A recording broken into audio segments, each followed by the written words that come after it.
არავის ვუსურვებ განიცადოს ამ რეალური ადამიანის ტკივილი, რომლის პორტრეტიც ჩემი ფანტაზიის გათვალისწინებით ამ ბოლო დღეებში დავხატე. ეს ბატონი გახლდათ დაბადებიდანვე დაწყევლილი, ისე ინგლისური სიტყვა cursed უფრო ზუსტად გამოხატავს ამ ადამიანის ხანმოკლე სიცოცხლის შეფასებას.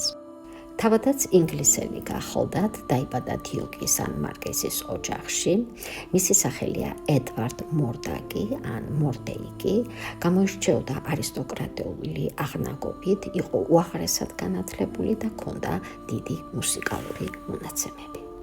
მაგრამ იყო ჩაკეტილი პიროვნება, არავის ხვდებოდა ოჯახის წევრების ჩათვლით, რადგანაც ჰქონდა უიშვიათესი ანომალია, ანუ ორი სახე. მეორე, ერთი შეხედვით თითქმის განუვითარებელი სახე, მას მოსვენებას არ აძლევდა, როდესაც ედვარდი კარგ ხასიათზე იყო, ის სულკუნესოდა და პირიქით სულ ხითხითებდა, თუ ედვარდს ცუდი ხასიათი ჰქონდა.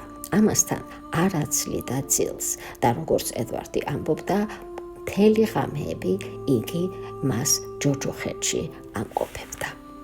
ამიტომ გასაკვირი არაა, რომ ედვარდმა თავისი სიცოცხლე 22-23 წლის ასაკში სუიციდით დაამთავრა და თავის ანდერძში განწირული ითხოვდა, რომ დაკრძალვის წინ მისთვის მეორე სახე მოეკვეთათ, რამე თუ იგი ის იქაც არ მოასვენებდა.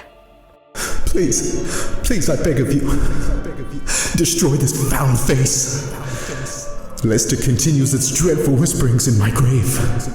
გაინტერესებთ რა მოხდა მერე, აუსრულეს თუ არა ანდერძი, მაშინ თავად მოიცეთ ინფორმაცია. მესმის, მეც გამგეცხადდა, ამ შეგუნდარ დედას რა ხატვა ავტორდა, მაგრამ არ მწყენს.